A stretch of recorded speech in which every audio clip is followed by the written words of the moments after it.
بسم اللہ الرحمن الرحیم۔ محترم ناظرین، السلام علیکم ورحمۃ اللہ وبرکاتہ۔ علماء کرام کا مفتی محمد تقی عثمانی دامت برکاتہم العالیہ اور حضرت مولانا حنیف جلندری دامت برکاتہم العالیہ پر اعتماد کا اظہار۔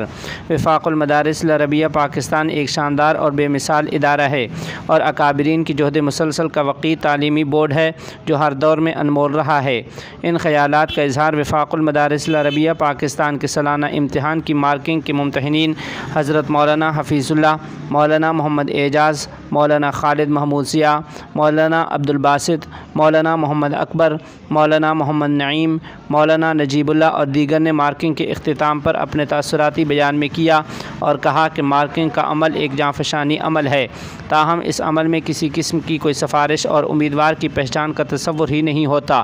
بلکہ صرف میرٹ کی بنیاد پر نمبروں کا اندراج ہوتا ہے۔ علماء کرام نے وفاق المدارس العربیہ پاکستان کے صدر حضرت شیخ الاسلام مفتی محمد تقی عثمانی دامت برکاتہم العالیہ، ناظم اعلیٰ مولانا قاری محمد حنیف جلندری کی کاوشوں کو سراہا اور ان کی قیادت میں تعلیمی سفر جاری رکھنے کا عزم کیا اور کہا کہ جامعہ قاسم العلوم ملتان میں گزرے ایام کو تحسینی انداز میں یاد رکھیں گے۔